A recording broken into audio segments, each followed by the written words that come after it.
I gotta admit, they really stepped out of their comfort zone for this one, and though this game didn't end up being exactly what I was expecting, I think at the end of the day, yeah, this was still pretty good.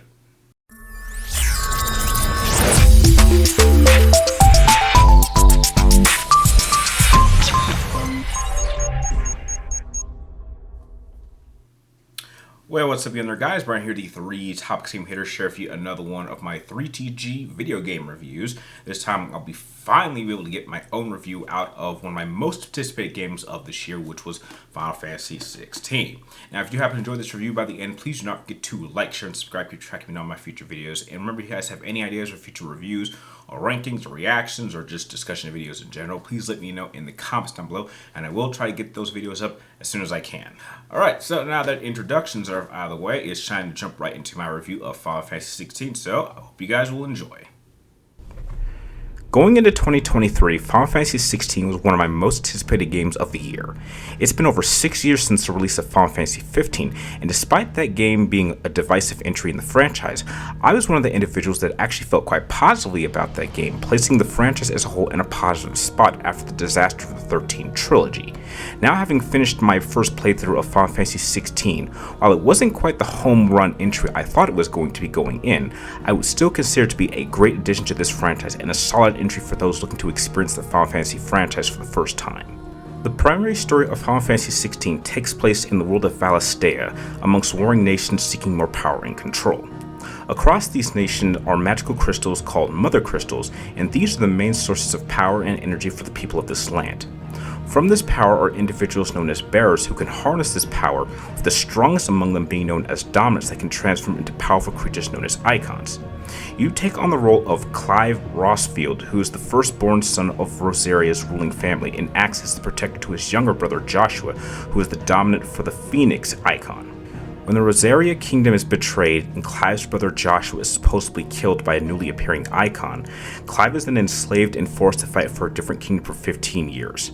After a time, Clive then joins forces with a rebel named Cid, who not only wants to seek the destruction of the Mother Crystals, believing that it will stop a newly appearing destructive force, but it is during this campaign that Clive seeks revenge for the loss of his brother and of his kingdom. Now, story-wise, I really thought Final Fantasy XVI story was going to be somewhat similar to something like Game of Thrones, with the icons acting as, this land's version of the dragons, or, tactical nukes.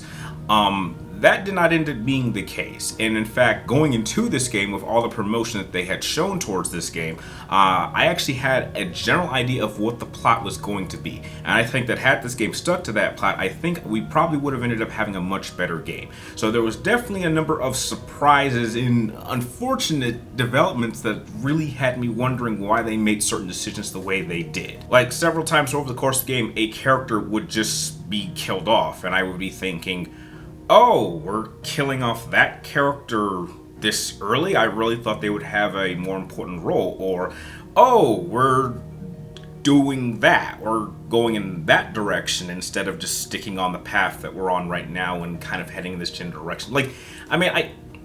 It's not bad. It's just the plot I had in my head for Final Fantasy XVI, to me at least, would have been better than what we actually got. While the story is fine with a great collection of memorable characters and key events, I felt that once you finally get a clear view of what the final point of the main story is, it kind of drags by the end.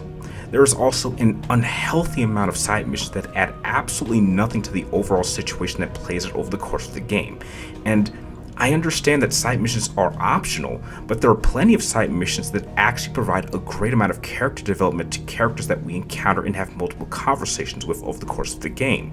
And it is these supportive minor characters that do play an important role to Clive and his goals, and I just wish that these side missions solely focused on those individuals. The gameplay for Final Fantasy XVI serves as an action RPG, with the RPG aspect being greatly reduced this time around for a main series Final Fantasy game.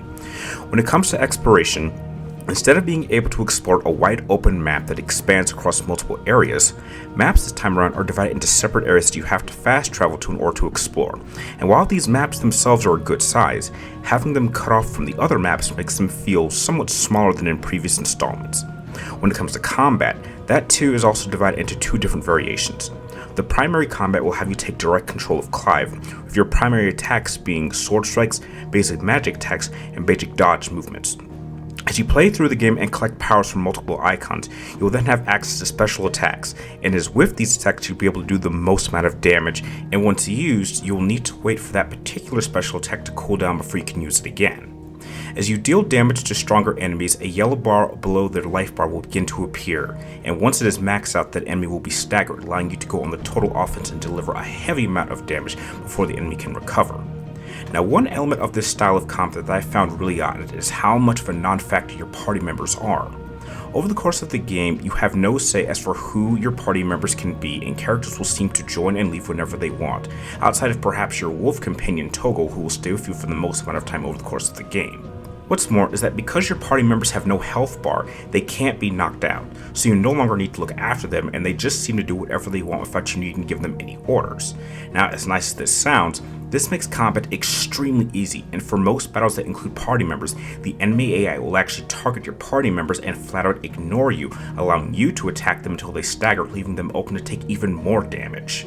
Okay, having put in well over 40 hours into this game, I can openly confess that without question, Final Fantasy XVI is by far the easiest Final Fantasy game I've ever played.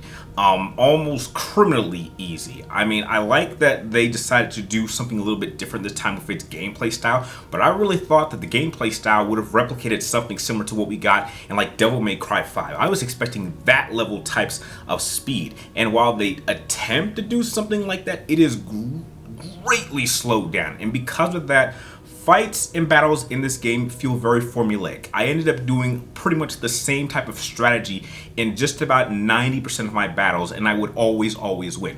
Over the course of 42 hours that it took me to beat this game, and this includes completing all the hunts, all the side quests, and all the missions, I only died one time in this entire playthrough, and the only reason I died is because I ran into a big eye who cast Doom on me, and I didn't understand how this version of Doom worked, but once I knew how it worked, this never happened ever again. I was never close to dying at any times. Most of the boss fights I didn't even need potions for, and because they like to telegrate their attacks, this makes this game just so much easier to get through, and I just don't think that that was the right approach. I mean, even Final Fantasy XV's gameplay was considerably a lot more challenging, and I think that we can have a balance of having a game that is meant to be beaten, but a game that you need to actually get better at the game in order to progress. And unfortunately, I just do not think that Final Fantasy XVI does that. Like, my typical approach to just about 90% of my battles start off like this.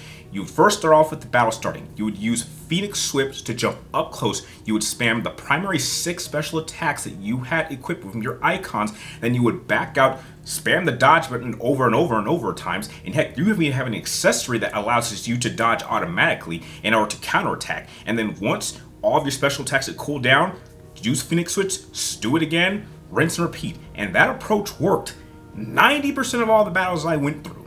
And when you have this game being that easy, I'm just a little bit upset that there wasn't more challenging. Now, I understand that there apparently is a new game plus mode that actually adds the overall level duration from going from 50 levels to 100, and that they move a lot of enemies around so that the gameplay is a little bit harder. But for the first playthrough, I just wish that there had just been a little challenge factor. And the fact that I could get through this game so easily is just something that I think hurts the game. But I don't think this will affect people who are new to the franchise, but as someone who's been playing the franchise for like most of my life, this was just something I really wasn't expecting and just am a little bit disappointed with.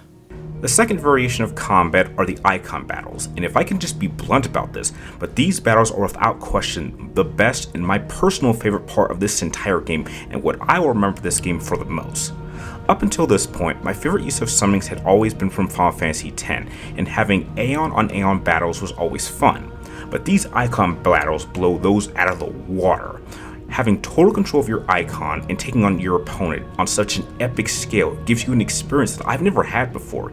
You just feel so incredibly powerful, and in certain icon battles, the style of combat actually goes through multiple different stages to keep the action fresh and going. I really wish that once the game was completed that there was a game function that allowed you to just replay these icon battles alone whenever you want, because they're just that incredible. However, despite many key RPG elements of Final Fantasy XVI being quite lacking this time around, there's still plenty of activities to do. There are monster quests to go out and seek, with many of the higher ranking monsters granting you proper materials to craft stronger weapons and accessories. You can learn more about the lore and political state of the nation as you progress through the game, and the upgrade option is pretty simple this time around, with the ability points that you collect from battles will grant you access to more powerful special attacks to make you an absolute nightmare for enemies to deal with. When it comes to the game design department for Final Fantasy XVI, this game is absolutely beautiful to play through, and with the visual and artistic style that Final Fantasy VI went with, it makes you feel like you're venturing back into the original style of atmosphere from some of the earliest style of entries in the Final Fantasy franchise, but with modern improvements. Though I've heard many stories online that Final Fantasy XVI is causing people's PlayStation 5s to sound like a jet engine, that never happened to me, and during my 42-hour playthrough, the game ran incredibly smooth. The soundtrack is absolutely incredible. Behind only Final Fantasy X, this is my second favorite soundtrack in the entire franchise, with the music having a perfect balance of timing and enhancing all the epic cinematic moments that you experience. And if all these elements come together, it creates a unique experience for not only older fans like me, but newer fans looking to experience this franchise for the very first time. Now, in closing, despite my problems and issues with this game, I still had a great time playing Final Fantasy XVI for 42 hours that it took me to actually complete the game from beginning to end, completing everything that you could in your first playthrough. But I have to say that it may be my fault because I overhyped this game. I really thought going into this game, this would be the game that would really push to see if Final Fantasy X could hold its spot as being my favorite Final Fantasy game of all time.